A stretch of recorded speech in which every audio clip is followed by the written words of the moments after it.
Hertz pulled back on EVs, JLR part shortage, Alliance Automotive Group, JNS buy motor factors, Onpa on a Buzz, Tesla win court case, Volkswagen's most expensive Golf ever, Toyota 300 million vehicles, cat demand on the way down, Tesla lower price point car.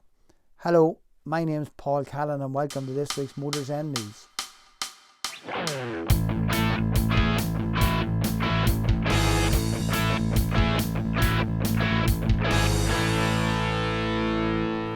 Hertz, the car rental company in America, had set very ambitious targets for EVs.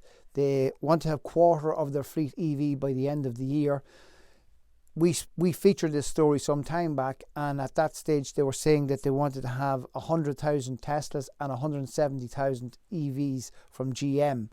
Currently they're sitting at 50,000 EVs, 80% of them are Tesla, but they're pulling back. They're happy to continue to develop EV, but they want to do it at a slower pace. There's two big issues on this. One is servicing costs, not the general servicing, but collision repair.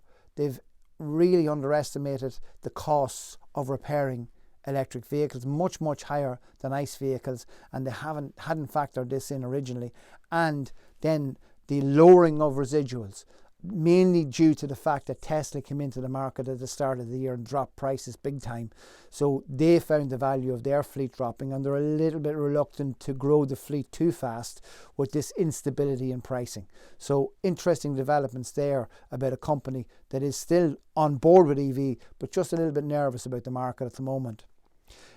Jaguar Land Rover in the UK have been accused of fitting used parts to a customer's vehicle in one of their approved workshops, and when this story was examined a little bit more closely, there's huge part supply issues with JLR. They've got 5,000 courtesy vehicles running around the UK at the moment because there's 5,000 vehicles sitting in dealerships that they can't get parts for. The dealership situation is getting so bad that they actually haven't got enough room to park the vehicles that are out of action waiting on parts. One particular dealer, Tom Hartley, has 2 Defenders and they're 4 months waiting on parts. So some huge supply issues there within JLR for parts for their vehicles that are already out there in the field. Alliance Automotive Group purchased J&S parts distributors in Dublin some time ago, while they're now on the acquisitions trail for motor factors. Andrew Fanning, Motor Factor Group in Clonmel, Care and Tipperary Town. Alliance Automotive / JNS have bought them out. Andrew's operation had sales of 4.6 million and employs 16 people. So is this a trend that we're going to start to see more and more in the Irish market, where Alliance Automotive Group / JNS start to buy motor factors and start to put it up perhaps to Euro Car Parts, who own a large number of factors in Ireland? Is it a situation where Alliance Automotive will start to own a large number of motor factors in Ireland as well? Is that how our market is going? Is the owner-operator motor factor no longer going to be a feature of our industry in Ireland? Perhaps. Onpa has taken possession of 45 Volkswagen Buzz vans. Onpa have a target of being net zero by 2030. They want to be 50% of that target by 2025. They've got 3,600 vehicles in total, 1,000 of which is EV at the moment. They are the largest EV fleet operator in Ireland. The Buzz was launched to the Irish market in January. At this point they've only sold 127, but there's a problem with the VRT rating on that vehicle. It doesn't meet the criteria to come in on the 200 VRT like a normal van. It's coming in at a VRT rating of 13.3%, which has left it very expensive for the Irish market. Now, to me, a Buzz is a little bit too upmarket to be going into the Onpa fleet, but maybe it's just a deal that Volkswagen had to do in order to get some of these Buzzes out there into the market.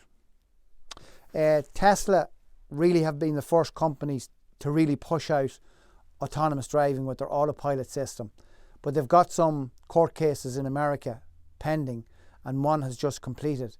That one was about a fatal accident that occurred in California where the vehicle careered off the road at 65 miles an hour, hit a tree and burst into flames, and the driver was killed.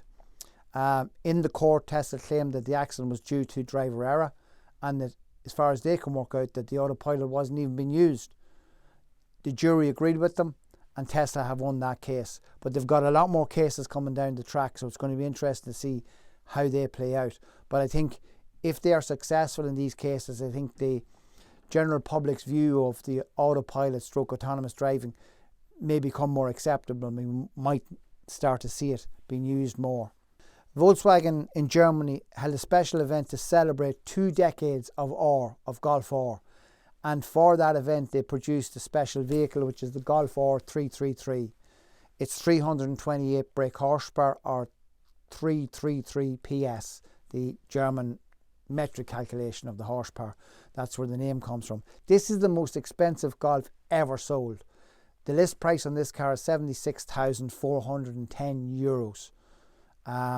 God knows what it would be if you brought it into Ireland, but it is only for the German market. They produce 333 of them. It does a 0 to 100 k's in 4.6. It's got 270 k top speed, and they sold all 333 of them in 8 minutes. Toyota have reached a milestone. They've produced 300 million vehicles since the start of the company. So in September they hit this figure. So effectively it took them 88 years and 2 months to produce 300 million vehicles.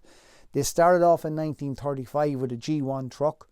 At that stage the company didn't really exist in the current guise. The truck was built under Toyota Automatic Loom Works, and they had a small internal automotive division which started to grow from that. The domestic market took just over 180 million, and the world market took just over 119 million in total. So 88 years and 2 months to move 300 million, manufacture and move 300 million Toyotas. Palladium is a raw material. That raw material is dropping rapidly in the marketplace. The price of it's dropping. It's dropped by 45% since the start of the year. 1 ounce of it is now sitting at $943, which is a 5-year low. And the reason for this is that palladium is used in catalytic converters, and the need for catalytic converters is becoming less and less and less. So therefore the need for palladium is becoming less and less and less as a result of consumers converting to EV. So on one hand we see the raw materials needed for batteries going up, but on the other hand we're seeing the raw materials needed for conventional internal combustion engines going down. Another quick Tesla story. It's rumoured that Tesla are going to make a 25,000 euro car for the European market from its Berlin factory.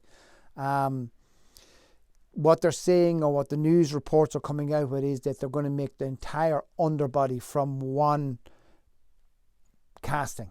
So this is the mega castings concept that Tesla came up with, and it seems to be that it's allowing them to produce cars drastically cheaper than other manufacturers, and that's why the idea of this car at 25,000 euros, which will be very, very competitive in the marketplace, is being suggested by Tesla.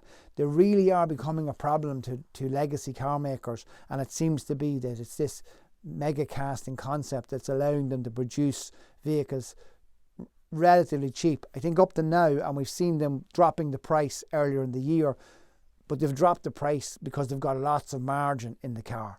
And I think in this case here, they're starting to reduce the margin in order to make a really competitively priced car in the marketplace. So really they're turning the side to the legacy manufacturers, and it's going to be interesting to watch this car if it starts to go into production. That's it for this week. Again, we're building our audience little bit by little bit. We don't want a massive audience. We only want people that are in the industry. If you know anybody that's in the industry and might be interested in the type of content we're putting up, please, if you could, share it with them. let them know about what we're doing if you think what we're doing is worthwhile. Thanks for that, and see you next week. Bye.